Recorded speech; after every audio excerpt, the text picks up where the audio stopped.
Solving में मजा आता है, थ्योरी पढ़ने में इतना मजा नहीं आता जितना सॉल्विंग में मजा आता है। कई बच्चों को तो थ्योरी पढ़ने में बड़ा मजा आता है। चलो राइट, तो मेरे को बताएंगे लास्ट क्लास में हमारा कहाँ तक हो गया था? क्या मैंने रेडियस का एक्सप्रेशन बता दिया था आप लोगों को?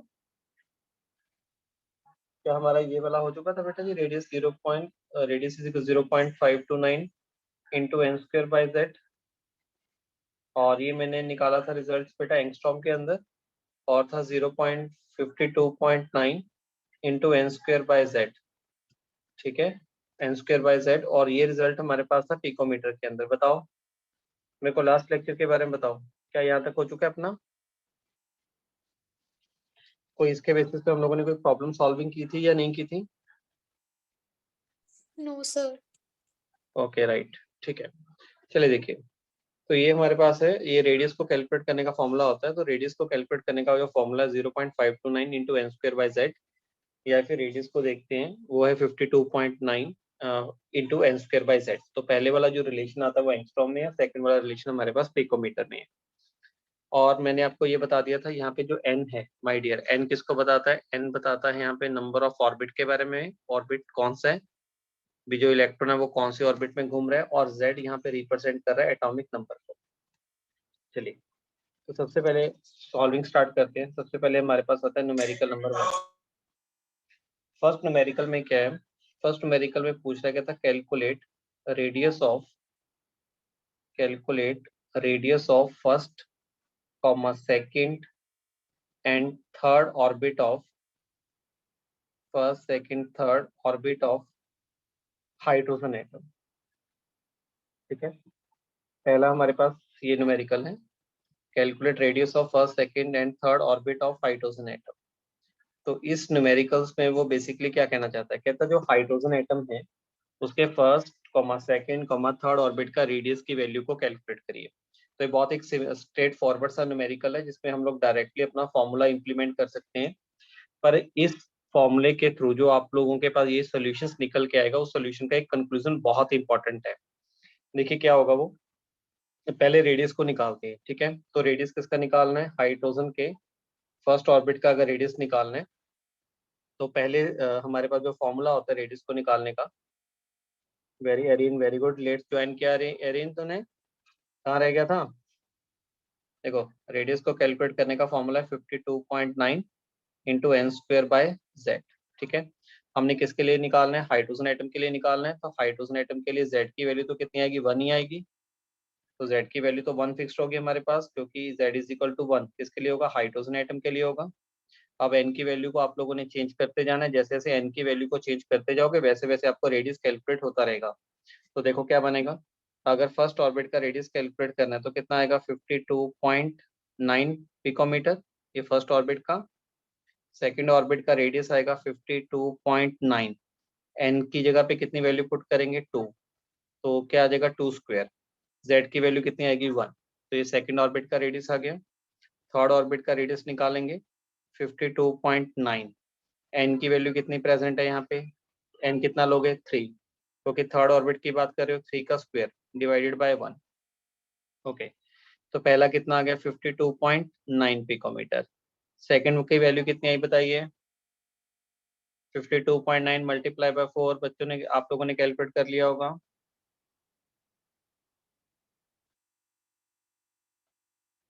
211.6, ठीक है, 211.6 पिकोमीटर, वेरी गुड। और R3 की वैल्यू कितनी आई हमारे पास?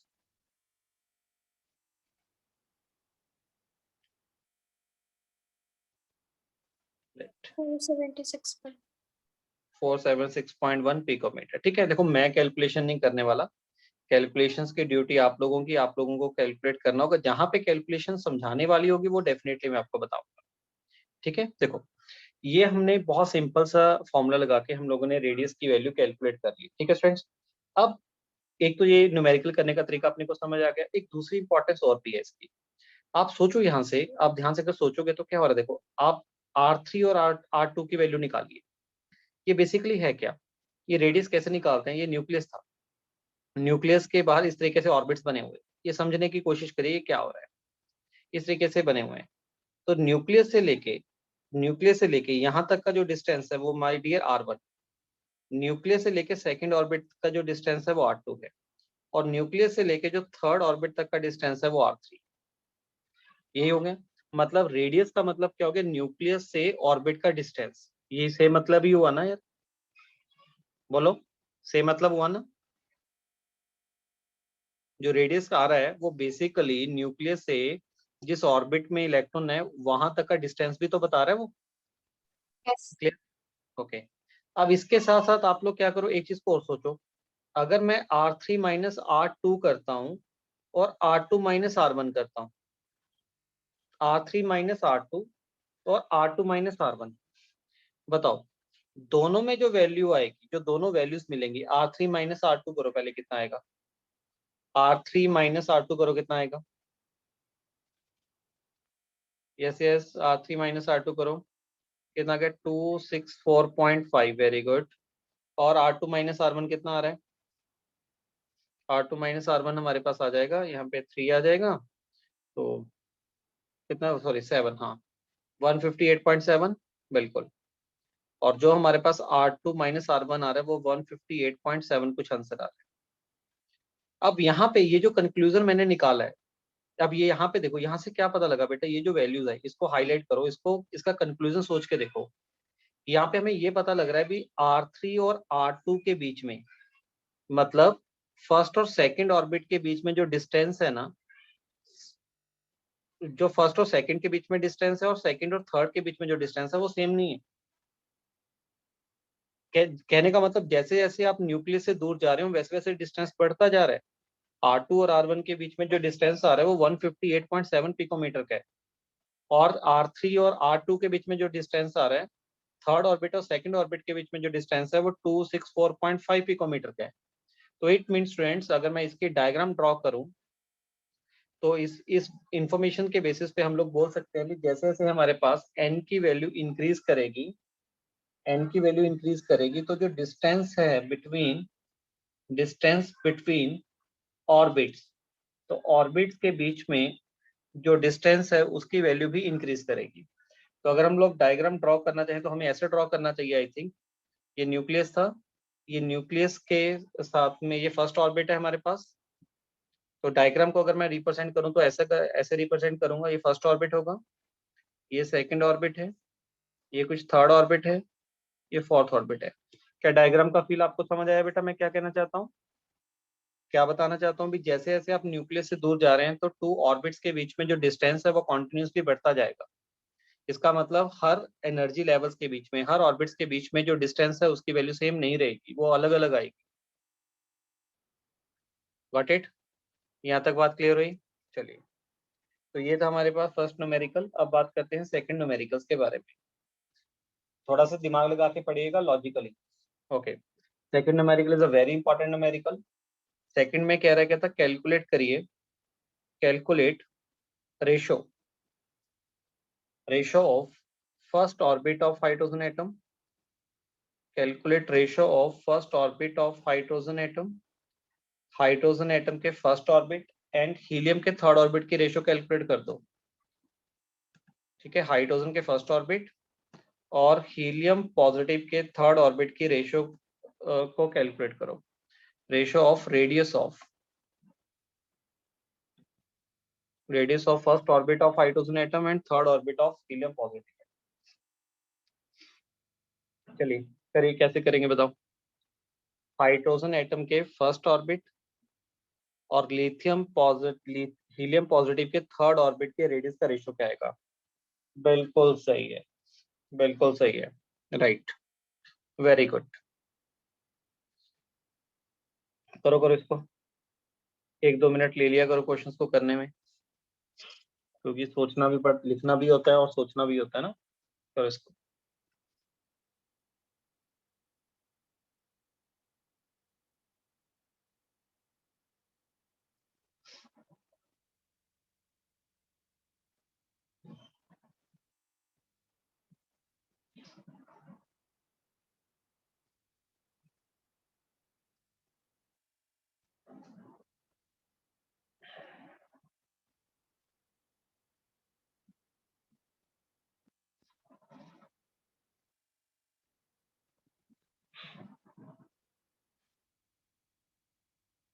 यस, चलो देखो कितना आंसर आया, कैसे करेंगे।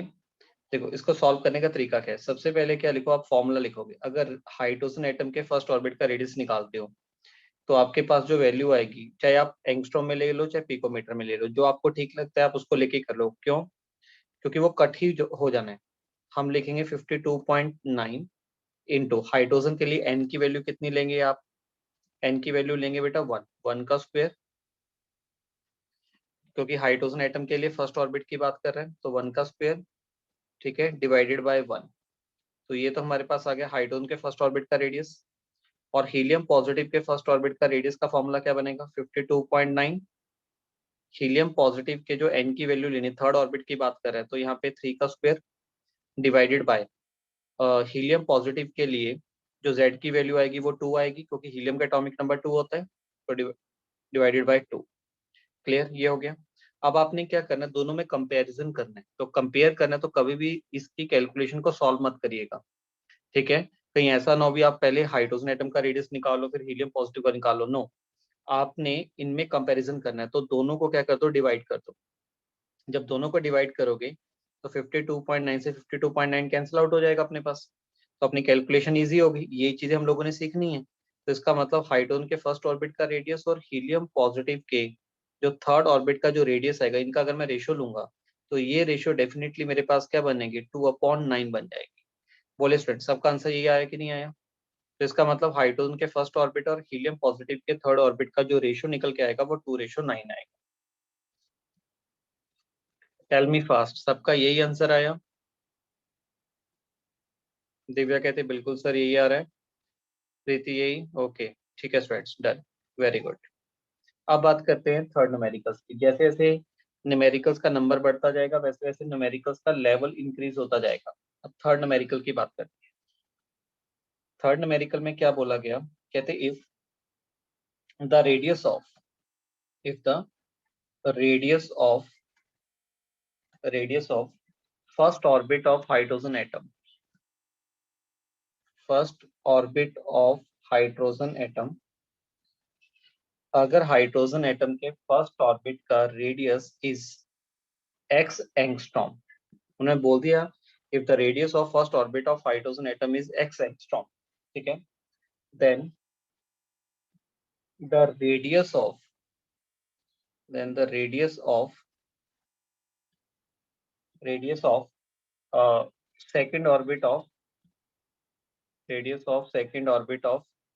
lithium 2 positive ion will be lithium 2 positive ion will, तो यहाँ पे आपको साथ में ऑप्शंस प्रोवाइड कर रहा हूँ। तो जो फर्स्ट ऑप्शन है वो हमारे पास है एक्स एंगस्ट्रॉम, सेकेंड है हमारे पास 4x/3 angstrom, 4x/3 angstrom, third option है 9x/2 एंगस्ट्रॉम, और फोर्थ ऑप्शन होगा हमारे पास 4x एंगस्ट्रॉम। और इस क्वेश्चन को करने के लिए आपको 2 मिनट्स मिल रहे हैं।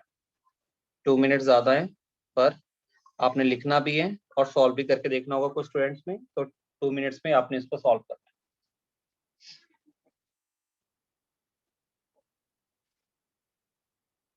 प्रीति वेरी गुड, बहुत अच्छे, ग्रेट। प्रीति तेरा भी सही है, दिव्या, एरीन, कालरा बिल्कुल सही, तीनों स्टूडेंट्स का बहुत सही आंसर निकल के आया, राइट।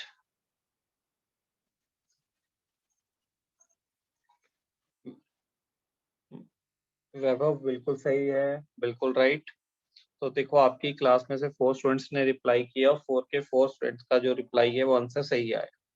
गेविन का भी बिल्कुल सही आंसर आया, बहुत अच्छे, बहुत अच्छे, बहुत अच्छे।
हाँ जी, देखो, वेरी गुड। तो मैक्सिमम सभी स्टूडेंट ने आंसर निकाला 4x/3।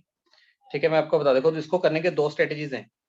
दो स्ट्रेटेजीज क्या है, एक तो सबने ऐसे किया होगा भी, जो हाइड्रोजन एटम का जो फर्स्ट ऑर्बिट का रेडियस बोल रहा है, तो वो आ रहा है हमारे पास 50, जो एंगस्ट्रॉम में आप लोगों ने निकाला, मतलब कुछ भी ले लो यार, यहाँ पे कांस्टेंट की वैल्यू में लिया हुआ है, एंगस्ट्रॉम में लिया है।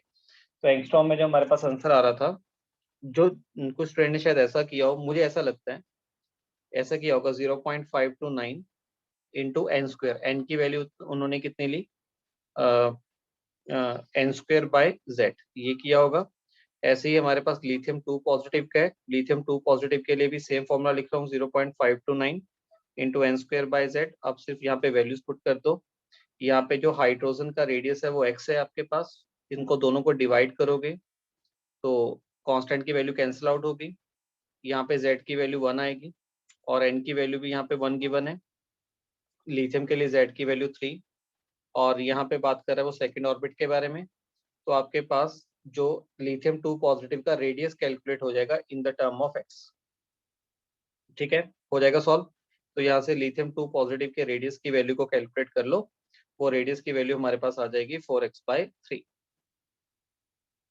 ओके, चलो यहाँ तक हो गया। अब दूसरा मेथोडोलॉजी क्या होता है, दूसरा मेथोडोलॉजी ये होता है बेटा, मैंने आपको बताया था कि जो रेडियस को कैलकुलेट करने का फॉर्मूला होता है, वो हमारे पास है, अगर हम लिखते हैं 0.529 into n square by Z, ये सेकेंड मेथड की बात कर रहा हूँ, डायरेक्ट मेथड। हम लोग कैसे कर सकते हैं, मैंने आपको ये बात बताई थी, ये जो कांस्टेंट वैल्यू होती है, ये कांस्टेंट वैल्यू किसकी वैल्यू है, अगर एन की वैल्यू 1 है और जेड की वैल्यू 1 है, तो आर की वैल्यू इसके इक्वल आ जाएगी। तो ये जो कांस्टेंट वैल्यू है, ये हाइड्रोजन के फर्स्ट ऑर्बिट की वैल्यू है। हाँ या ना, ये बात डिस्कस की थी हम लोगों ने लास्ट क्लास के अंदर, बोलो। ये जो कांस्टेंट वैल्यू है 0.529, ये हाइड्रोजन एटम के फर्स्ट ऑर्बिट की रेडियस की वैल्यू है या नहीं है, बताओ। ठीक है, ये मैंने बात बोल दी थी। अब क्या कर सकते हैं डायरेक्टली, तो डायरेक्टली आप लोग अपना अप्रोच लगा लो। क्या दिया हुआ था, हाइड्रोजन के फर्स्ट ऑर्बिट का ही रेडियस गिवन था, तो यहाँ से इसकी जगह पे एक्स वैल्यू पुट कर दो, तो एक्स इंटू एन की वैल्यू कितनी बोल रहा है, वो कौन से ऑर्बिट में निकालना है, सेकंड ऑर्बिट में, 2 का स्क्वायर, और जेड की वैल्यू हमारे पास 3 है, तो यहाँ से डायरेक्ट आंसर कितना आ गया, 4x/3 की वैल्यू कैलकुलेट होगी। तो डायरेक्ट आंसर जो हमारे पास आ रहा है 4x/3 आ गया। क्लियर स्टूडेंट्स, ये शॉर्टकट मेथड हो गया अपने पास, अगर हम लोगों ने डायरेक्टली निकालना है तो 0.529 की जगह पे एक्स की वैल्यू पुट कर दो, क्योंकि ये बेसिकली हाइड्रोजन के फर्स्ट ऑर्बिट का ही रेडियस है। चलो ओके, अब बात करते हैं नेक्स्ट न्यूमेरिकल पे। तो बेसिकली जो ये काम है, जो बोहर में से पेपर में पूछा जाता है, वो न्यूमेरिकल से पूछे जाते हैं अपने पास। अब नेक्स्ट देखते हैं आप लोग कैसे करते हो। नेक्स्ट क्वेश्चन आता है, कहते व्हाट वुड बी द, अब आपने एन की वैल्यू को निकालना है, ठीक है। What would be the value of n, value of n for a circular orbit of hydrogen atom, for a circular orbit of hydrogen atom, hydrogen atom given है, ठीक है, और उसका 1 × 10⁻⁵ centimetre in diameter, centimetre in diameter. नीचे तक कहते हैं what would be the value of n for the circular orbit of hydrogen atom. तो हमारे पास हाइड्रोजन एटम गिवन है, उसका डायमीटर गिवन है, तो उस डायमीटर के कोरिस्पॉन्डिंगली आपने एन की वैल्यू को निकालना है, भी ऑर्बिट नंबर कौन सा है जिसका डायमीटर इतना होगा। तो हमारे पास ऑप्शंस गिवन है यहाँ पे 31, फर्स्ट ऑप्शन 31 है, सेकंड ऑप्शन गिवन है 43, थर्ड हमारे पास ऑप्शंस गिवन है यहाँ पे 40, और फोर्थ ऑप्शन गिवन है 39। तो आपने बताना है कौन सा एग्जैक्ट ऑप्शन हमारे पास आएगा।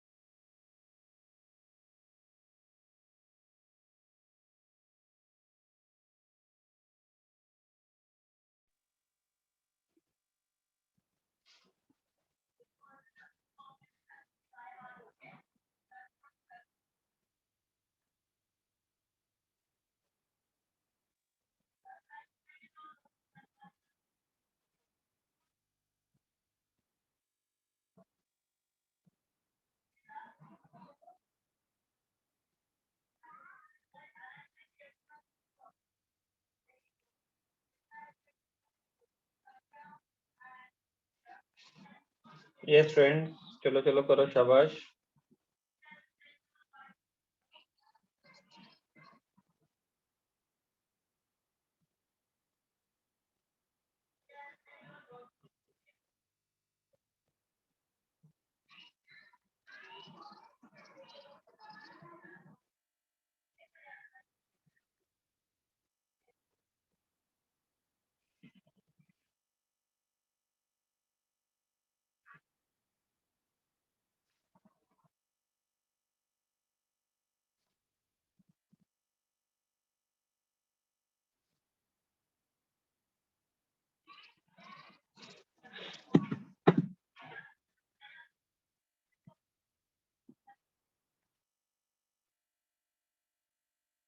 बताइए क्या ऑप्शन आ रहा है।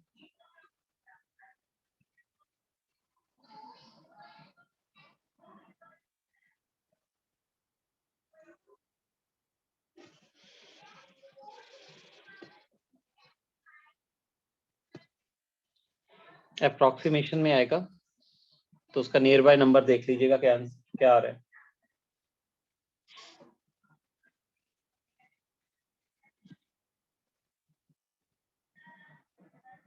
चलो देखो, अगर नहीं आया तो आप लोगों ने सॉल्व ऐसे ही किया क्या आप लोगों ने। रेडियस को कैलकुलेट करने का जो फॉर्मूला होता है, ठीक है, देख, राइट, एरिन का सही आ गया, एरिन का आंसर सही आया।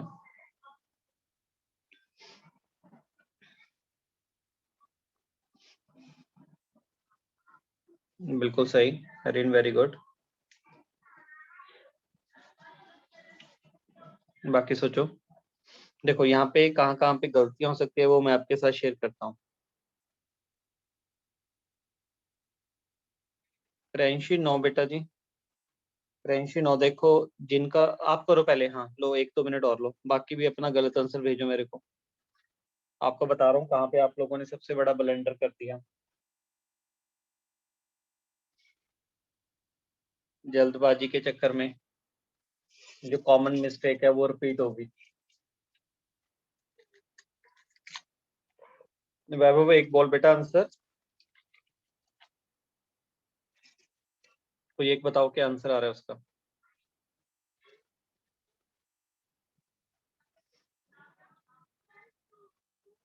गेविन ने भी वही मिस्टेक की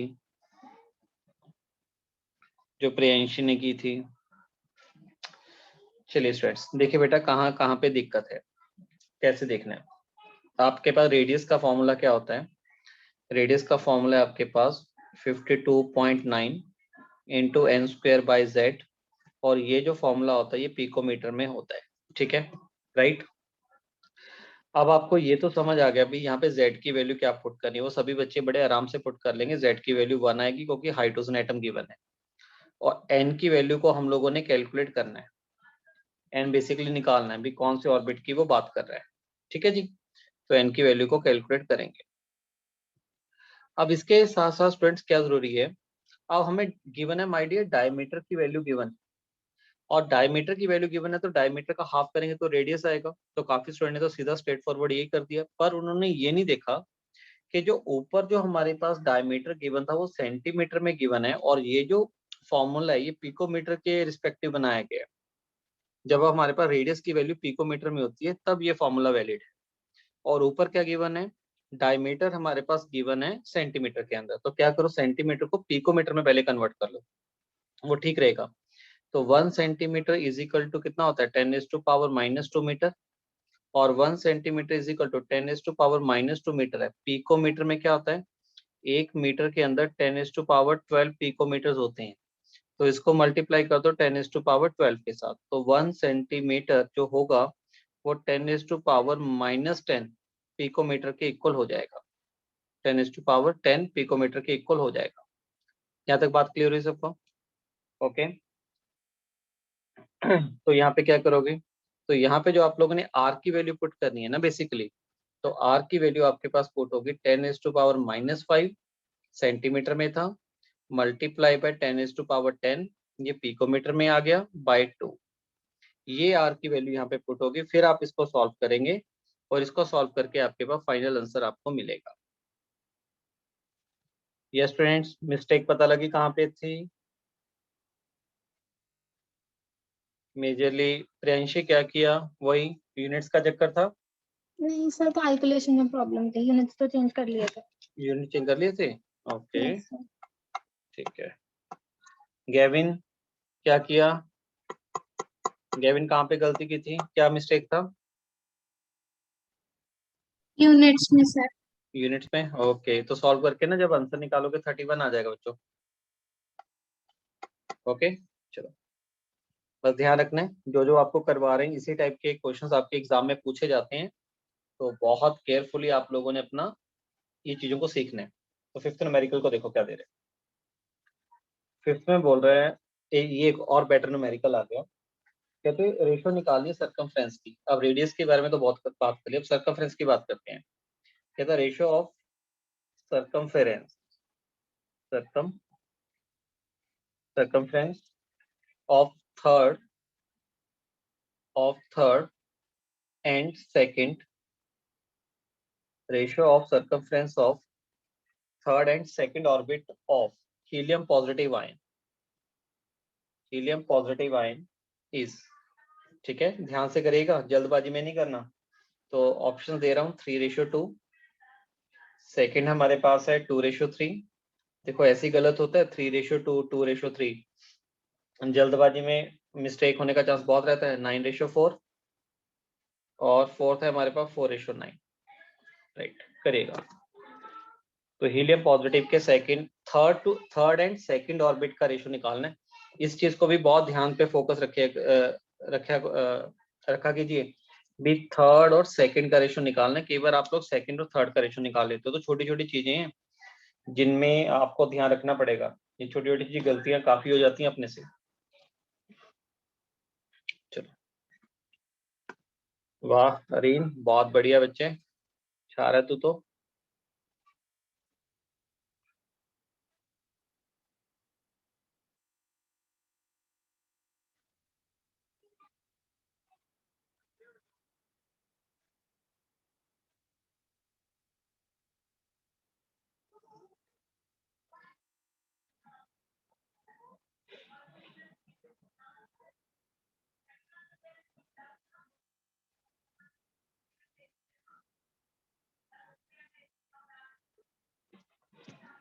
प्रियांशी वेरी गुड, प्रीति सही है, एरिन का भी सही ऑप्शन आ गया मेरे पास।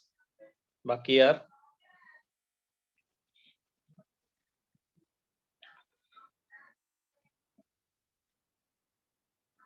बिल्कुल, वैभव का भी सही आया। गेविन नो, गेविन जो गलत कर गई। जसमनप्रीत बिल्कुल सही, हाँ गेविन सही है बेटा, अभी सही दिया आपने ऑप्शन, बिल्कुल सही है। आपने फिर अगेन मिस्टेक की शायद, लास्ट में रेशो को सोचने में गलत किया, करने का तरीका बिल्कुल सही था। तो क्या आंसर आएगा 9:4 आ रहा है। सभी ने ये किया, क्या किया आप लोगों ने? सबसे पहले हम लोगों ने सर्कमफ्रेंस निकालना था 3 का, और सेकंड के सर्कमफ्रेंस का रेशो। तो सर्कमफ्रेंस हमारे पास क्या होता है 2πr, यहाँ पे r3 लेंगे डिवाइडेड बाय 2πr। ठीक है, सेकंड ऑर्बिट का सर्कमफ्रेंस, तो 2π से 2π कैंसिल हो गया, तो सर्कमफ्रेंस का जो रेशियो आ रहा है वो r3/r2 आ रहा है। r3 का जो रेडियस है, थर्ड ऑर्बिट का रेडियस को कैलकुलेट करने का फॉर्मूला क्या होता है हमारे पास, n² बाय z करेंगे, और यहाँ पे भी n²/z, सेम एटम है तो z तो कैंसिल आउट ही हो जाएगा। तो इसका मतलब जो सर्कमफ्रेंस का जो रेशियो आ रहा है वो हमारे पास इनके ऑर्बिट का जो नंबर है, जो ऑर्बिट का नंबर है उन्हीं का रेशियो है। तो यहाँ पे n की वैल्यू पुट करेंगे 3 का स्क्वायर, यहाँ पे n की वैल्यू 2 का स्क्वायर। ठीक है, तो हमारे पास सॉल्व कर कितना आ गया 9/4। आई थिंक सब स्टूडेंट्स को क्लियर है, ये ऐसे किया था सभी ने। तो मैं ये कहना चाहता हूँ, इससे ये बात क्लियर हुई भी, आपको रेडियस वाले फॉर्मूले तो आप लोग काफी कंफर्टेबल हो गए रेडियस वाले फॉर्मूलों के साथ। ठीक है, चलिए अब आगे बात करते हैं। नेक्स्ट अब हम लोगों ने कैलकुलेट करना है वेलोसिटी ऑफ इलेक्ट्रॉन। रेडियस वाला पार्ट डन है। नेक्स्ट जो कैलकुलेट करेंगे इलेक्ट्रॉन की वेलोसिटी की बात करेंगे। भी बोहर ने इलेक्ट्रॉन की वेलोसिटी को कैसे कैलकुलेट किया। देखिए बोहर ने क्या किया, सबसे पहले वही पॉइंट उठाया जो उसका एक पोस्टुलेट था, mvr is equal to nh/2 quantization of momentums का जो उसने पोस्टुलेट्स दिया था। क्लियर। यहाँ से हम लोग v की वैल्यू को निकालते हैं। v की वैल्यू हमारे पास आएगी nh/2 m into are. Clear है। तो आपको पता है भी r की वैल्यू क्या होती है। r की वैल्यू होती है n²h² 4 kz² सभी स्टूडेंट्स को ये r की वैल्यू के बारे में पता लगा, जो कि काफी इंपॉर्टेंट वैल्यू थी। लास्ट एक्सप्रेशन में हम लोगों ने r की वैल्यू को ड्राइव किया था ये। तो ये जो r की वैल्यू है इसको यहाँ से पिक करके, यहाँ से कैरी करके ये वाली इक्वेशन में पुट कर दो। यहाँ पे r की वैल्यू पुट कर दो। पहले बताओ क्या ये r की वैल्यू सबको क्लियर है? कहाँ से निकाली थी? पीछे वाले एक्सप्रेशन में आई थी r की वैल्यू ये। तो यहाँ से अगर वेलोसिटी निकालते हैं तो वेलोसिटी इज इक्वल टू क्या बनेगा, nh/2 m। क्लियर है। और r की वैल्यू क्या लेंगे यहाँ पे? r की वैल्यू आ जाएगी हमारे पास n²h² 4 m kz² तो r की जगह पे r की वैल्यू को पुट कर दिया। अब जो जो आपके पास कॉमन टर्म्स है उनको कैंसिल आउट कर सकते हैं। तो क्या होगा, n से एक n की वैल्यू कैंसिल आउट हो जाएगी, h से एक h कैंसिल आउट होगा, पाई से एक पाई कैंसिल होगा और 2 से यहाँ पे 4, तो ये 2 आ जाएगा। ठीक है।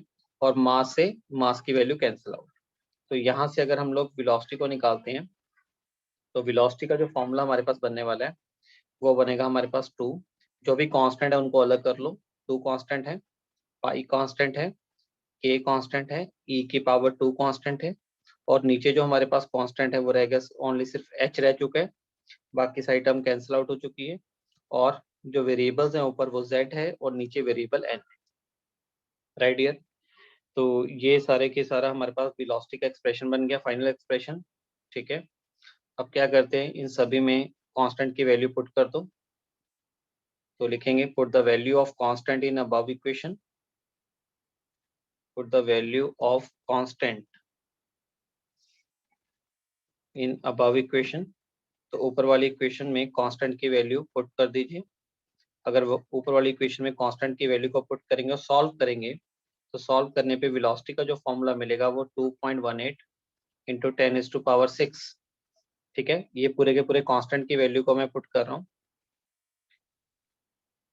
ये पूरे के पूरे कांस्टेंट की वैल्यू को पुट करेंगे 2 पाई k e² ठीक है। इसकी वैल्यू को पुट किया, वैल्यू को पुट किया और सॉल्व किया। तो सॉल्व करने पे जो हमारे पास कैलकुलेशन करके आएगी वैल्यू 2.18 इंटू 10⁶, ठीक है, इंटू क्या आएगा z/n।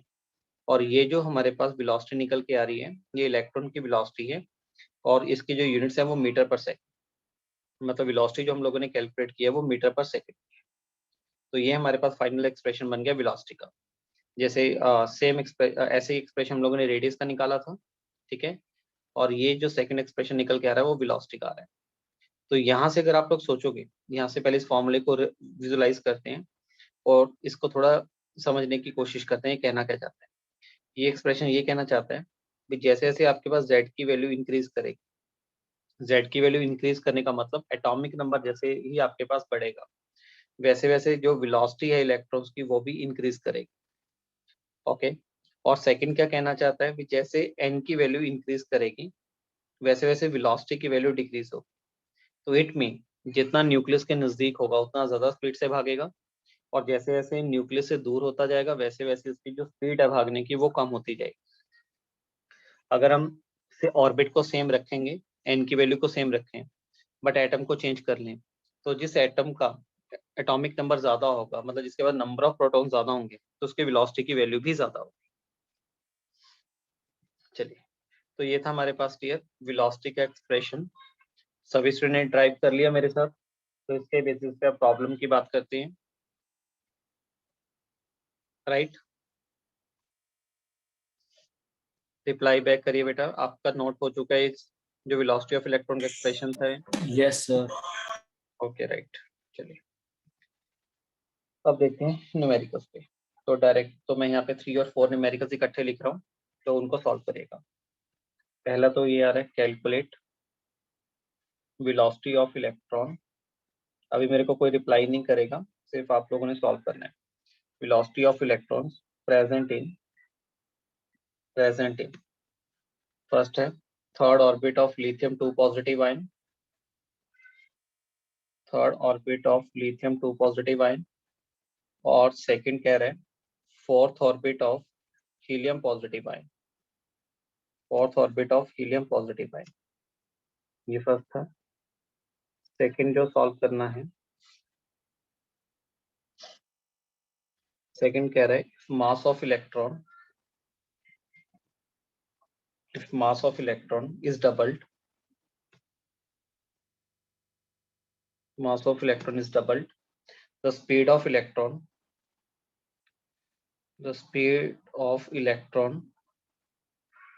revolving, the speed of electron revolving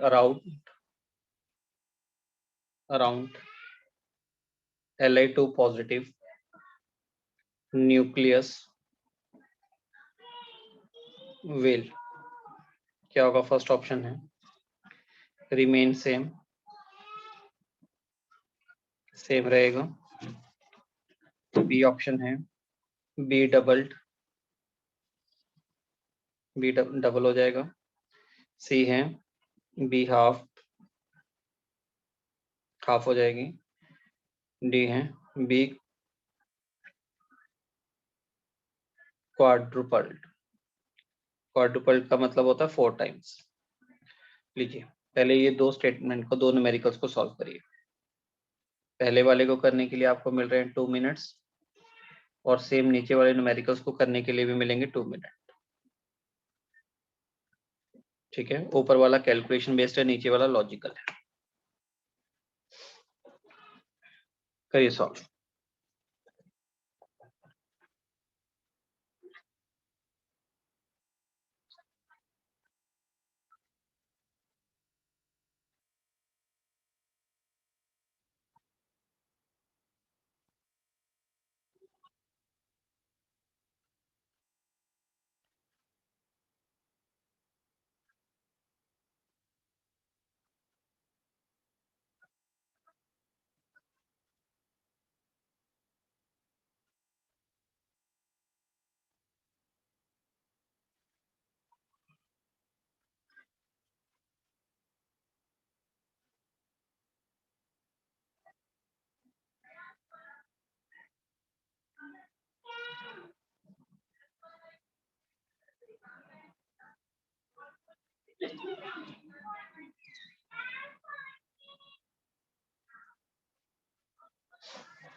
क्या आंसर दे रहे हो?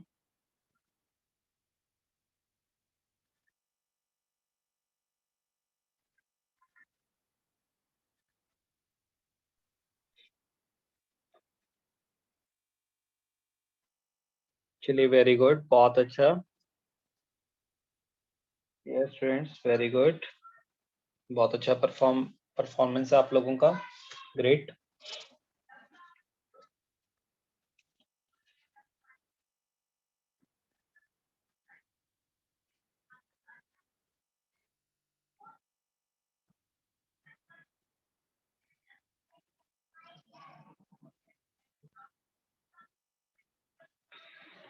बिल्कुल। एरिन क्या पूछ रहा है? जितने क्वेश्चंस करने के बाद ये पूछ रहा है, बता। अच्छी बात नहीं है, बिल्कुल भी अच्छी बात नहीं है। चलो ओके राइट। करें स्टूडेंट स्टार्ट बेटा जी, मेरे ख्याल से। देखिए बहुत बढ़िया, ग्रेट। मैं आपको आंसर बता रहा हूँ। पहले वाले का तो आई थिंक सभी स्टूडेंट्स कर ही लेंगे, फर्स्ट वाले को सॉल्व तो उसमें तो जस्ट आप लोगों ने अपना फॉर्मूला लगाना है। ठीक है, अभी 2.18 इंटू 10⁶ Z/N होता है। तो फर्स्ट वाले केस के अंदर अगर हम देखेंगे, फर्स्ट वाले केस में यहाँ पे Z की वैल्यू आएगी 3, क्योंकि एटॉमिक नंबर 3 है, और N की वैल्यू भी 3 हो जाएगी।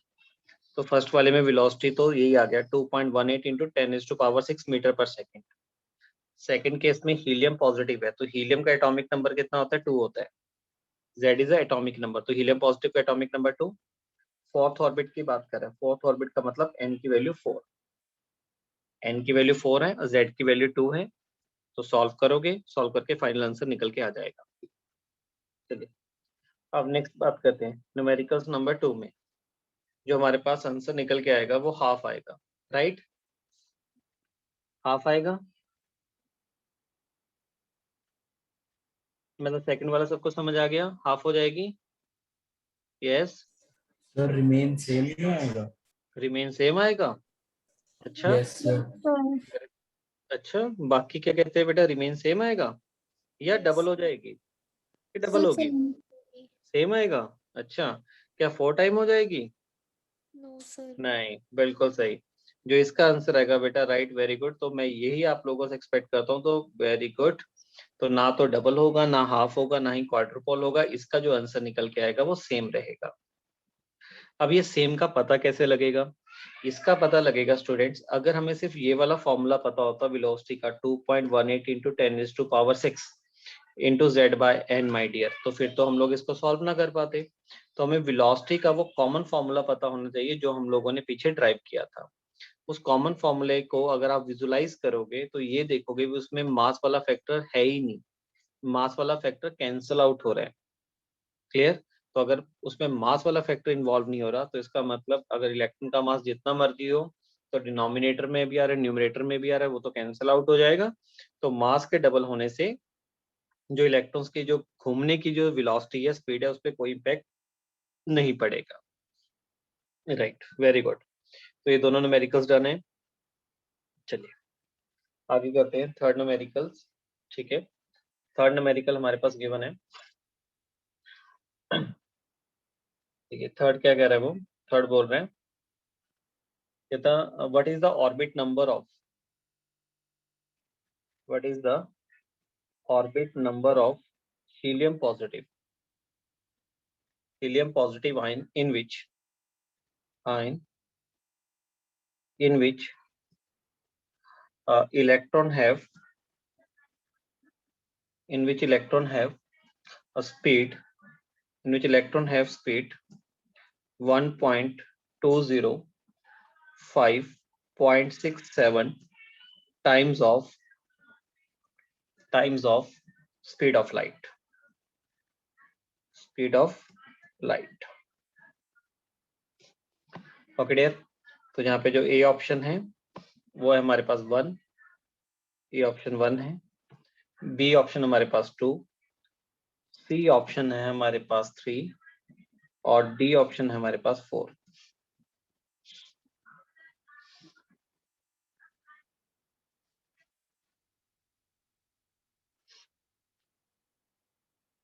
करने को n is equal to fourth numerical भी कर सकते हो। फोर्थ में क्या था? Speed of electron, speed of electron revolving, ठीक है, तो speed of electron revolving in the fourth orbit of, in the fourth orbit of a hydrogen atom, fourth orbit of a hydrogen atom,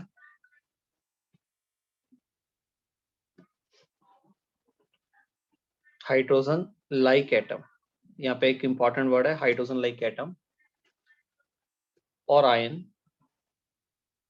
और ion is 10 is, तो यहाँ पे उन्होंने speed दे दिया electrons की, ठीक है, कहते कोई इलेक्ट्रॉन जैसा कोई एटम है, वो उसके फोर्थ ऑर्बिट में ना इलेक्ट्रॉन्स घूम रहे हैं, और जो उसकी इलेक्ट्रॉन की स्पीड है वो मैं आपको किलोमीटर में दे देता हूँ, 1094 किलोमीटर पर सेकंड दे दी मैंने, ठीक है, कितनी उसकी वेलोसिटी है, स्पीड है। तो आपने ये बताना भी एटम कौन सा होगा, एटम को आइडेंटिफाई करोगे आप। तो ए है हमारे पास भी हाइड्रोजन ही हो सकता है यार, बी ऑप्शन हमारे पास है भी हीलियम पॉजिटिव होगा, सी ऑप्शन होगा भी हमारे पास लिथियम 2 पॉजिटिव है, और डी ऑप्शन मान लो बेरिलियम 3 पॉजिटिव। चलिए तो ये दोनों प्रॉब्लम्स को करिए, ये वेलोसिटी के न्यूमेरिकल्स।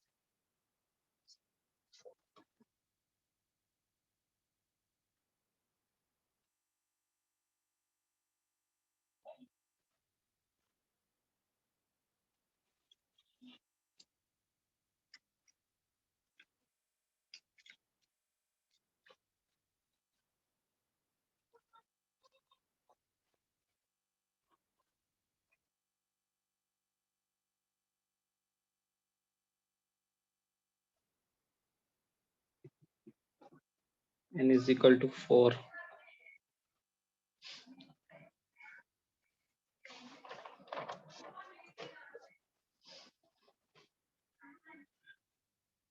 करो सॉल्व लो इसको करने के लिए, कैलकुलेशन थोड़ी सी लेंथी होगी,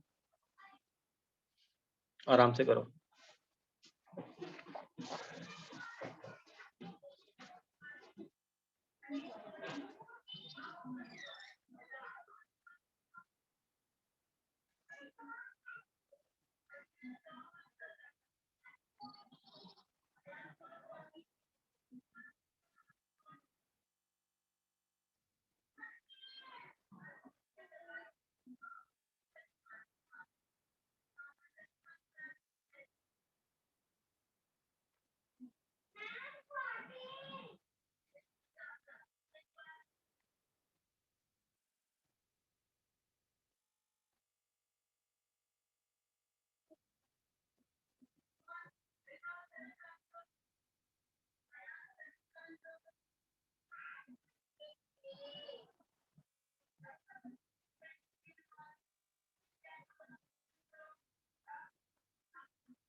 हाँ जी स्टूडेंट, क्या कहना है इनके बारे में? चलो देखो, दोनों डन है या कर रहे हो अभी सॉल्व?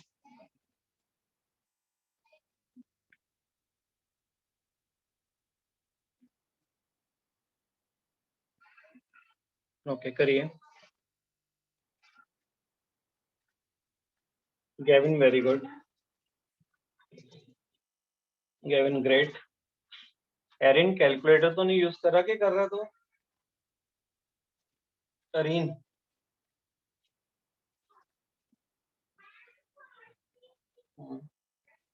ओके, मत यूज करना, ठीक है, वेरी गुड।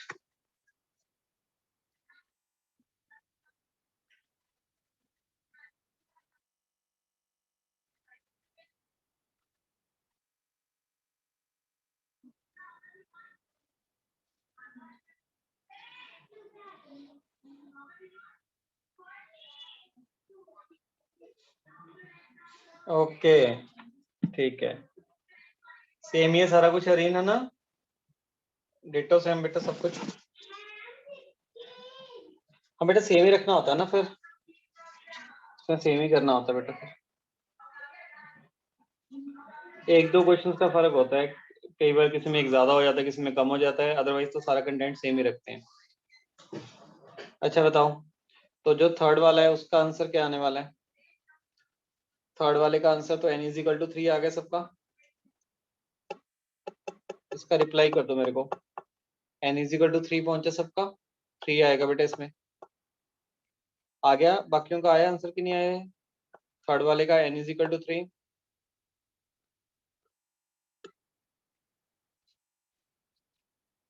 जसपन प्रीत बेटा एक बार कैलकुलेशन देख डियर।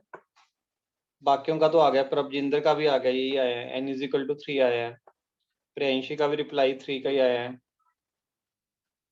रिया तू सॉल्व करिए बेटे। रिया चल रहा है बेटा सॉल्विंग आपका? यस सर हो गया, 3 आया। 3 आया, ओके। थोड़ा सा कैलकुलेशन लेंथी है बस इसका सिस्टम, बाकी तो कुछ नहीं है इसमें। तो n इज इक्वल टू 3 आएगा, जसमन देखे एक बार दोबारा से कैलकुलेट करके। ओके, अब फोर्थ को देखते हैं, तो फोर्थ का आंसर डी आ रहा है।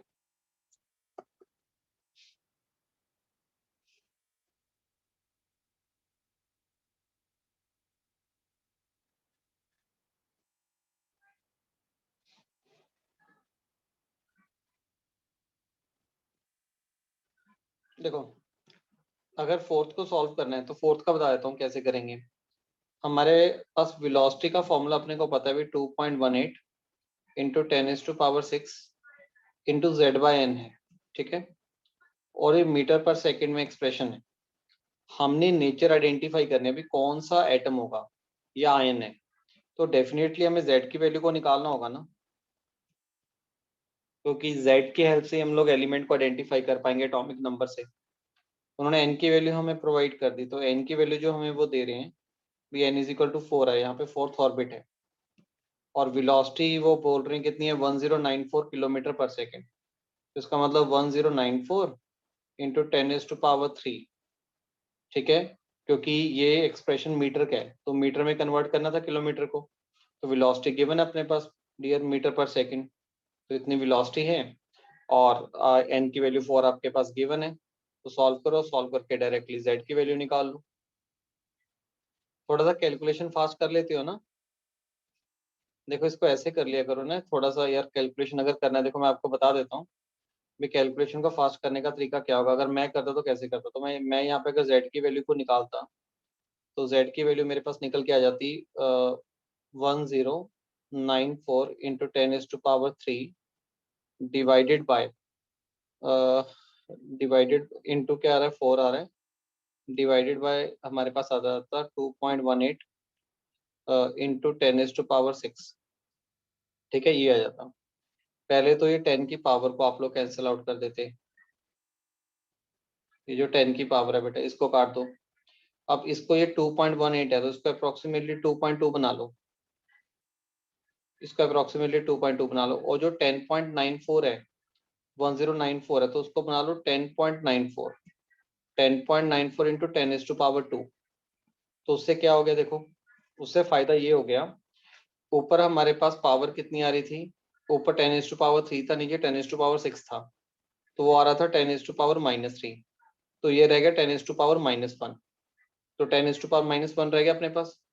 अब 10.94 को 4 से मल्टीप्लाई करके 2.2 से डिवाइड करोगे तो सीधा साधा दिख जाएगा भी पहला डिजिट कौन सा है, फर्स्ट डिजिट पता लग गया तो उसके बेसिस पे आंसर आ जाएगा, पूरी कैलकुलेशन करने की जरूरत ही नहीं है ना आपको। ओके, मतलब मैं ये कहना चाहता होता हूँ भी इनको एक साइंटिफिक नोटेशन में लिख लिया करो, 1 से लेके 10 तक की बीच की वैल्यू में बना लिया करो, फिर आपके लिए इजी हो जाता है कैलकुलेशन करना, और बाकी सारे रिजल्ट को 10 की पावर में छोड़ दिया करो। क्लियर, तो सॉल्व करके आपके पास ये आ जाएगा, इसका वेलोसिटी की वैल्यू कैलकुलेट हो जाएगी, मतलब z की वैल्यू निकाल लोगे, तो वेलोसिटी के बेसिस पे जितनी भी प्रॉब्लम्स थी वो हम लोगों ने कर ली। चलिए स्टूडेंट्स अब नेक्स्ट पे मूव करते हैं। अब नेक्स्ट हम लोगों ने निकालना है टाइम पीरियड। रेडियस आप लोगों ने कैलकुलेट कर लिया, वेलोसिटी कैलकुलेट कर ली, अब बात करते हैं टाइम पीरियड के बारे में।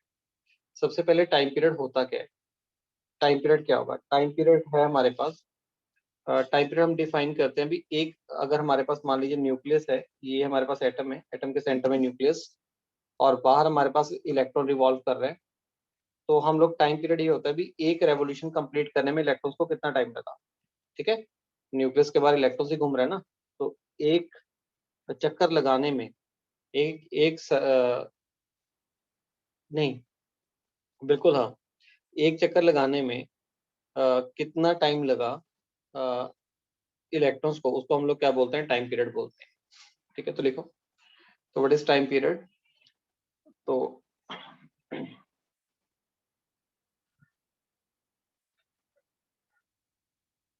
लिखिए, it is defined as the, it is defined as the time required to complete, time required to complete one revolution, ठीक है, तो एक रेवोल्यूशन कंप्लीट करने में कितना टाइम लगा, that is called a time period. तो टाइम पीरियड कैसे निकालेंगे, टाइम पीरियड हमारे पास होता है डिस्टेंस अपॉन स्पीड, डिस्टेंस को स्पीड से डिवाइड कर देंगे, टाइम पीरियड आ जाएगा। तो डिस्टेंस कितना होगा बेटा 2πr, और स्पीड कितनी है इसकी, स्पीड का मतलब हो गया वेलोसिटी हो गया, राइट। तो यहाँ पे t इज इक्वल टू, तो 2π, यहाँ पे क्या करो, r की वैल्यू पुट कर दो, अगर r की वैल्यू पुट कर दो तो r की वैल्यू क्या होगी n²s² upon 4π² m kze², right. यहाँ पे r की वैल्यू हम लोगों ने पुट कर दी, r की वैल्यू पुट कर दी। ऐसे ही वेलोसिटी की वैल्यू का, जो वेलोसिटी का एक्सप्रेशन था वो पुट कर दो यार। तो वेलोसिटी का एक्सप्रेशन क्या था हमारे पास, तो वेलोसिटी का अब हम लोगों ने एक्सप्रेशन, जो वेलोसिटी का एक्सप्रेशन निकाला था वो पुट कर दो। तो वेलोसिटी का एक्सप्रेशन था हमारे पास 2 पाई के ई स्क्वायर, ठीक है, 2 पाई के ई स्क्वायर, एच ऊपर चला जाएगा और साथ में जो वेरिएबल्स आ जाएंगे वो आ जाएंगे n बाई जेड, ठीक है, n बाई जेड। वेलोसिटी का एक्सप्रेशन मैंने यहाँ पे पुट कर दिया, लीजिए ये वेलोसिटी की एक्सप्रेशन। अब इसको रिजॉल्व कर लो, जो जो कैंसिल आउट हो रहा है उसको काट दो और एक सिंप्लीफाइड रिलेशन सा बना लो। क्या हो जाएगा, पाई 2 पाई से तो 2 पाई कैंसिल आउट हो जाएगा, सॉरी डियर। हाँ जी, और देखो और कुछ कैंसिल आउट हो रहा है, मेरे से ख्याल से कुछ भी नहीं हो रहा। तो जो कांस्टेंट है उनको बाहर ले लो, जितने भी कांस्टेंट है वो बाहर ले लो। तो कांस्टेंट क्या बनेंगे, एच क्यूब बाहर बनेगा कांस्टेंट, 4 कांस्टेंट है, पाई स्क्वायर आएगा, पाई स्क्वायर, ठीक है, एंड एम भी कांस्टेंट है, के का स्क्वायर बनेगा के स्क्वायर, ई की पावर बनेगा 4, ई रेज़ टू पावर 4, ये कांस्टेंट थे। और वेरिएबल कौन कौन से हैं, ऊपर आ गया हमारे पास एन क्यूब और नीचे आ जाएगा जेड स्क्वायर, ठीक है डियर। तो इसको सॉल्व कर दो, तो अगेन वही लिखेंगे, जितने भी कांस्टेंट की वैल्यू है वो ऊपर पुट कर दो। Put the value of constant, value of all constant in above equation, all constant in above equation. तो जितने भी कांस्टेंट है उन सब की वैल्यू को ऊपर वाली इक्वेशन में फिल कर दो और यहाँ से टाइम पीरियड का एक्सप्रेशन निकाल लो यार। यहाँ से अगर टी निकालते हो, टाइम पीरियड निकालते हो,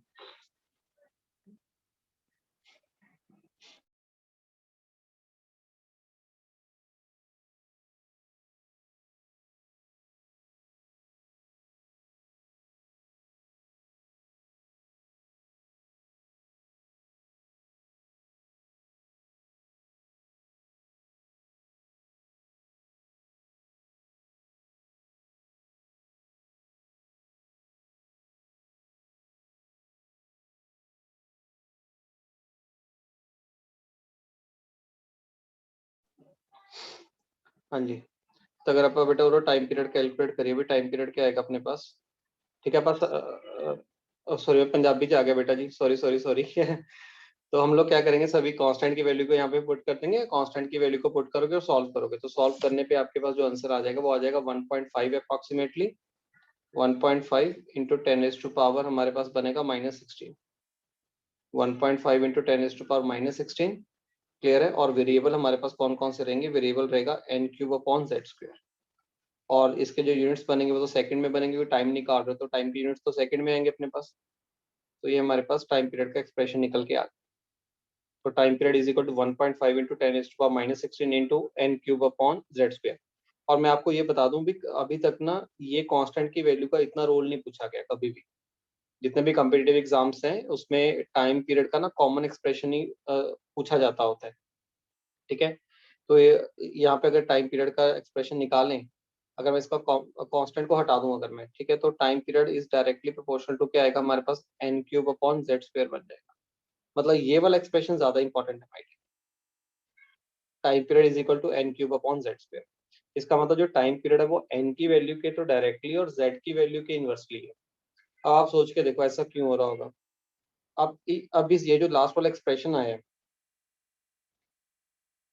अरे नहीं नहीं बेटा, एक्चुअली अरेन कभी भी ये नहीं सोचना होता। देखो अरेन ने बोला, कहता सर जैसे जैसे टाइम पीरियड बढ़ेगा वैसे वैसे एन बढ़ेगा, ऐसा नहीं होता। अब मेरी बात सुन, आप लोग जो जैसे सपोज करें कि नॉर्मल से एग्जांपल देता हूँ नॉर्मल सा एग्जांपल बेटा, एक्चुअली कभी भी ना ये नहीं होना चाहिए भी अगर ए इज प्रोपोर्शनल टू बी है, इसका मतलब बी भी ए के प्रोपोर्शनल होगा। नो डाउट होगा, पर बोलने का तरीका बेटा अलग होना चाहिए। देखो कैसे, अगर मैं बोलूं एज के साथ, जैसे जैसे एज बढ़ेगी वैसे वैसे हाइट बढ़ेगी, एज बढ़ने से ऐसे टाइम निकलता है, बच्चा बड़ा होता है उसकी हाइट बढ़ती है, तो आप ये नहीं बोलोगे ना हाइट बढ़ने से एज बढ़ रही है। इन द सिमिलर वे बेटा जी, आप लोग ये बोलोगे जैसे एन की वैल्यू इंक्रीज करेगी, जैसे जैसे एन की वैल्यू इंक्रीज करेगी वैसे वैसे टाइम पीरियड इंक्रीज करेगा। क्यों भाई, ऐसा क्यों होने वाला है? n की वैल्यू इंक्रीज करने का मतलब ऑर्बिट का नंबर बढ़ रहा है। ऑर्बिट का नंबर बढ़ने का मतलब क्या हो गया, ऑर्बिट का साइज इंक्रीज कर रहा है। जितना आप न्यूक्लियस से दूर जाओगे उतना ऑर्बिट का साइज इंक्रीज करेगा आपका, और जितना ऑर्बिट का साइज इंक्रीज करेगा तो उसके चक्कर को, उसमें एक रेवोल्यूशन कंप्लीट करने में टाइम आपको ज्यादा ही लगेगा ना। अगर साइज स्मॉल है, ठीक है, अगर आप साइज स्मॉल होता अगर ऑर्बिट का, तो उसका एक रेवोल्यूशन लगाने के लिए टाइम भी कम लगता। और सेकंड क्या है, वो क्या कह रहा, कहता जैसे जैसे z की वैल्यू इंक्रीज करेगी वैसे टाइम पीरियड कम होगा। क्यों होगा, क्योंकि डियर आपने अभी स्टडी किया था लास्ट वाले में, जैसे ही z की वैल्यू में इंक्रीज करूंगा तो वेलोसिटी बढ़ेगी, क्योंकि वेलोसिटी z के डायरेक्टली था। ठीक है, तो जैसे z की वैल्यू इंक्रीज करेगी वैसे वेलोसिटी बढ़ जाएगी इलेक्ट्रॉन्स की, और जैसे इलेक्ट्रॉन की वेलोसिटी बढ़ेगी तो इलेक्ट्रॉन ज्यादा स्पीड से भागेगा। अगर इलेक्ट्रॉन ज्यादा स्पीड से भागेगा तो वही रेवोल्यूशन कंप्लीट करने में इलेक्ट्रॉन को टाइम कम लगेगा। क्या कहते हैं, डन? सबको क्लियर होगा ये चीज? बताइए स्टूडेंट्स, डन? Yes, अच्छी sir. तरीके से समझ आ रहा है, प्रॉपर क्लैरिटी है, किसी भी टाइप का कोई दिमाग में कंफ्यूजन तो नहीं आ रहा? No, sir. ओके गुड, चलिए। हाँ प्रियांशी, प्रीति, रिया, क्लियर बच्चों? Yes, sir. ओके, ठीक है। तो पहले हम लोग एक एक्सप्रेशन और ड्राइव कर लेते हैं, फिर दोनों के न्यूमेरिकल्स इकट्ठे कर लें। चलो कर ही लेते हैं इसका एक। तो लिखो, इसका इसके बेसिस पे न्यूमेरिकल जो आ रहा है, इसके बेसिस पे न्यूमेरिकल हम लोग ये लिख रहे हैं, the ratio of time period, the ratio of time period,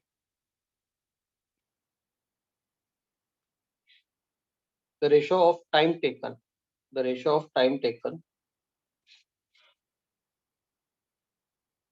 the ratio of time taken by electron in revolution around, in revolution around the nucleus, around the nucleus in the second and, in the second and third orbit, in the second and third orbit. ठीक है, ये कह रहा है, इतना ही उन्होंने दिया, third orbit is, इतनी स्टेटमेंट दी और ऑप्शंस दे दिए। पहले पहला ऑप्शन आएगा 2:3, और सेकंड में हमें बोला अभी 4:8, ये आंसर है। सी ऑप्शन में जो रेशो प्रोवाइड कर रहा है वो 8:27 है, और डी में जो रेशो दे रहा है वो दे रहा है हमारे पास 27:8। अच्छा, एक चीज का ध्यान रखना, ये उसने न्यूमेरिकल दे दिया। अब यहाँ पे एक चीज सीखने को है, यहाँ पे कोई एटम मेंशन नहीं किया हुआ, वो सीधा कह रहा है भी रेशो निकालो इलेक्ट्रॉन्स का, रेवोल्यूशंस का। ठीक है, जो इलेक्ट्रॉन्स रिवॉल्व कर रहा है उसके टाइम, जो वो टाइम ले रहा है उसका रेशो निकालो, किसमें, सेकंड का, और थर्ड ऑर्बिट में इलेक्ट्रॉन्स घूम रहे हैं। यहाँ पे कोई एटम स्पेसिफाई नहीं किया हुआ, अगर एटम स्पेसिफाई नहीं किया हुआ इसका मतलब सेम एटम में वो बात कर रहे हैं। ठीक है, अगर सेम एटम में बात कर रहे हैं तो टाइम पीरियड क्या निकल के आएगा बताओ? एक तो टाइम पीरियड निकालना है हम लोगों ने सेकंड ऑर्बिट के अंदर, तो z की वैल्यू हम लोग सेम रखेंगे इसके लिए बेटा। ठीक है, z की वैल्यू सेम रखनी पड़ेगी क्योंकि एटम मेंशन नहीं किया हुआ। तो अगर हम लोग टाइम पीरियड लेते हैं तो टाइम पीरियड की जो वैल्यू, जो टाइम पीरियड का जो एक्सप्रेशन आता है वो हमारे पास आता है, time period is equal to, ठीक है, वो क्या होता है, टाइम पीरियड डायरेक्टली प्रोपोर्शनल होता है किसके बेटा जी, n³/z² के। ये बनेगा, ये टाइम पीरियड का एक्सप्रेशन है। तो आपने दोनों टाइम पीरियड का रेशो ले लो। ठीक है, क्योंकि दोनों में जो कांस्टेंट लगेगा वो तो सेम ही होगा, वो तो कैंसिल आउट हो जाएगा। तो अगर हम रेशो ले T2/T3, तो हमारे पास जो टाइम पीरियड का जो रेशो बनेगा सेकंड एंड थर्ड ऑर्बिट में, वो हमारे पास बनेगा यहाँ पे n/n³/z²। ये हम लोगों ने सेकंड ऑर्बिट का, अपॉन n³/z²। ठीक है, ये मैंने लिया, और ये बात कर रहे हैं हमारे पास थर्ड के बारे में। तो यहाँ पे z को तो काट ही दो स्टूडेंट्स, z का तो कोई रोल रहेगा ही नहीं यार। ठीक है, क्लियर? z का रोल क्यों नहीं है, क्योंकि z की वैल्यू सेम रखेंगे। तो टाइम पीरियड का रेशो क्या निकल के आ गया बताओ? तो सेकेंड और थर्ड ऑर्बिट में जो इलेक्ट्रॉन्स रिवॉल्व कर रहा है तो उनका जो रेशियो निकल के आया, यहाँ पे n की वैल्यू आप लोग पुट करोगे 2, तो 2⁻³ अपॉन नीचे आएगा 3⁻3, तो 8/27 आ रहा है। बताओ क्या सभी का आंसर सी ऑप्शन आ रहा है कि नहीं आ रहा? Yes sir. ठीक है, ओके। तो ये था टाइम पीरियड। अब नेक्स्ट हम लोग कैलकुलेट करते हैं। टाइम पीरियड भी हम लोगों ने कैलकुलेट कर लिया, हमने रेडियस कैलकुलेट कर लिया, वेलोसिटी कैलकुलेट कर लिया, टाइम पीरियड कैलकुलेट कर लिया।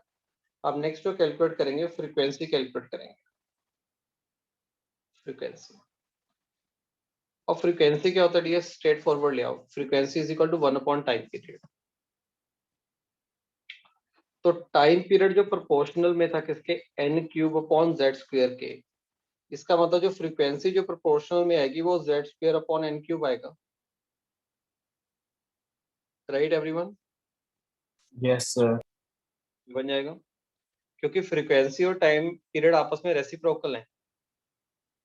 तो अगर टाइम पीरियड n³/z² के प्रोपोर्शनल है तो फ्रीक्वेंसी z²/n³ के प्रोपोर्शनल होगी। क्लियर? ये हो गया। अब इसके बाद क्या सोचेंगे देखो, तो इसका मतलब जैसे जैसे z की वैल्यू इंक्रीज करेगी वैसे वैसे फ्रीक्वेंसी भी इंक्रीज करेगी। बिल्कुल सही बात है यार। फ्रीक्वेंसी क्या होता है? कितनी रेवोल्यूशन ले रहा है वो पर सेकंड, एक सेकंड में कितने चक्कर लगा जाएगा, वो फ्रीक्वेंसी है। ठीक है, तो अगर z बढ़ाओगे वेलोसिटी बढ़ेगी, वेलोसिटी बढ़ने से पर सेकंड में वो ज्यादा नंबर ऑफ रेवोल्यूशन कर लेगा यार। ठीक है, नंबर ऑफ रेवोल्यूशंस पर सेकंड, नंबर ऑफ रेवोल्यूशन पर सेकंड, तो पर सेकंड में कितने रेवोल्यूशन ले रहे हैं उसको फ्रीक्वेंसी बोल रहे हैं। ठीक है, और जब आप इसका कांस्टेंट लगा लोगे यार तो इसका डायरेक्ट फॉर्मूला बेटा देख लो, फ्रीक्वेंसी क्या बन जाएगा आपके पास? जो टाइम पीरियड था उसका आपने उल्टा कर दिया, तो क्या बनेगा? Frequency is equal to 4π² mk e⁻⁴ upon h³। ठीक है, z²/n³, ये बनेगा। इसमें वैल्यू पुट कर दो, पुट करने के बाद जो सॉल्व करोगे तो 6.54 इंटू 10⁻15 इंटू 10⁻15 z²/n³ यूनिट में आ जाएगा सेकंड इनवर्स। तो ये फ्रीक्वेंसी क्या एक्सप्रेशन हमारे पास ड्राइव हो गया। राइट?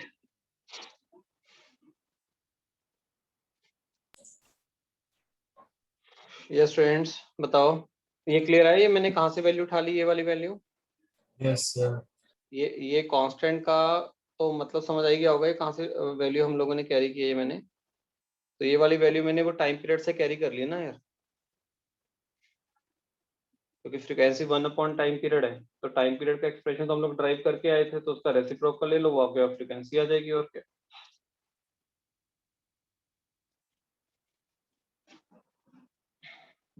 अब इसके न्यूमेरिकल्स भी बिल्कुल स्ट्रेट फॉरवर्ड ही होंगे यार, कुछ ज्यादा सोचने वाले होंगे नहीं इसके न्यूमेरिकल्स।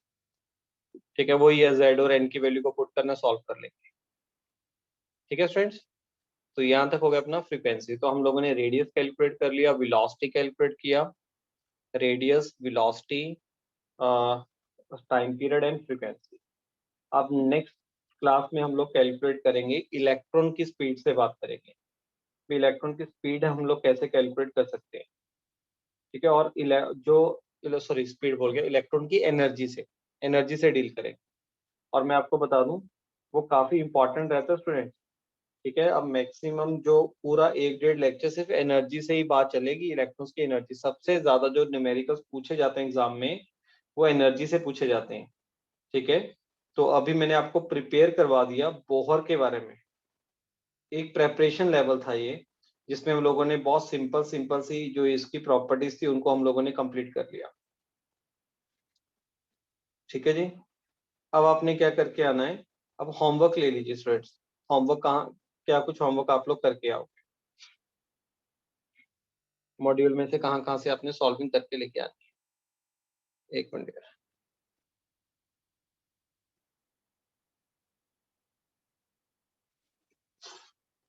मेरे को एक और डॉक्यूमेंट देखना पड़ेगा, कहाँ पे है वो।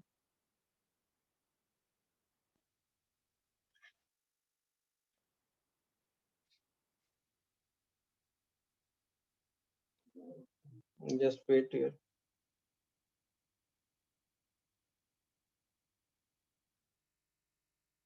देखो होमवर्क है आपके पास exercise 0 part D, exercise 0 part D का question number 1 and question number 2। Exercise 1 part D question number 1, 3, 4, 5, 9, 10, 13, 15, 16, 17 and 19। ये एक्सरसाइज 1 के है। एक्सरसाइज 2 में से पहले 1 से लेके 6 तक, 1 से लेके 6 तक सारे करने हैं। फिर question number 12, 13, 14th, 15th, 12, 13, 14, 15th, 18th, 22, 23 and 27 ये सॉल्व करने हैं।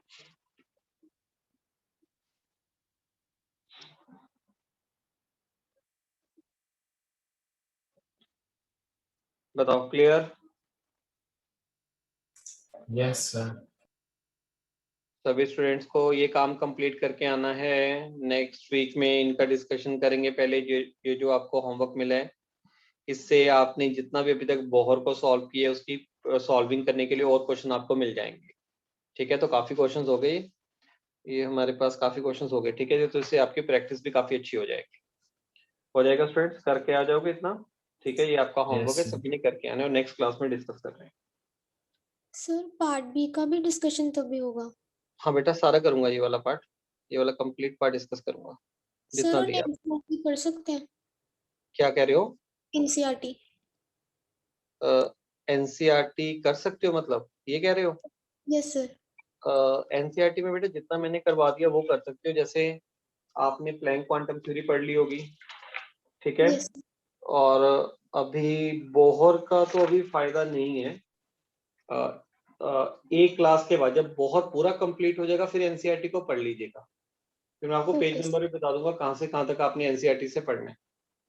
ठीक है, क्योंकि एनसीईआरटी में जो ज्यादा डिफाइंड है वो एनर्जी के बारे में गिवन है, वो हम लोग अपनी नेक्स्ट क्लास के अंदर करने वाले हैं, एनर्जी और एटॉमिक स्पेक्ट्रा के बारे में। जब वो कंप्लीट हो जाएगा तब मैं आपको बता दूंगा, तब आप बेटा एनसीईआरटी में से उसको स्टडी कर लीजिएगा। अभी वो बीच बीच में है तो आपको स्टडी करना भी मुश्किल लगेगा। Okay okay sir. सर और मैक्सवेल ने एनर्जी के बारे में कुछ कहा था? किसने बेटा जी? सर मैक्सवेल ने, जेम्स मैक्सवेल। बेटा एनर्जी का, हाँ वो वेव के लिए होता है, एनर्जी इंटेंसिटी के डायरेक्टली बोलता है वो। Okay sir. ठीक है, मतलब वो मैक्सवेल के बारे में बस आप सोचो ही मत, अभी वो फिजिक्स में आप पूरा डिटेल स्टडी करोगे मैक्सवेल की वेव थ्योरी को।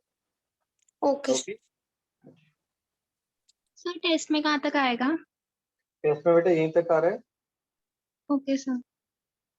ठीक है, बहुत तक डालेंगे, तो इतना अच्छे तरीके से प्रिपेयर कर लो। आता होगा इतना, तो अच्छे तरीके से प्रिपेयर होगा मेरे ख्याल से, साथ साथ में कर ही रहे हो। Yes sir. ठीक है, ठीक है स्टूडेंट्स, मिलते हैं बेटा फिर नेक्स्ट क्लास में। Okay dear.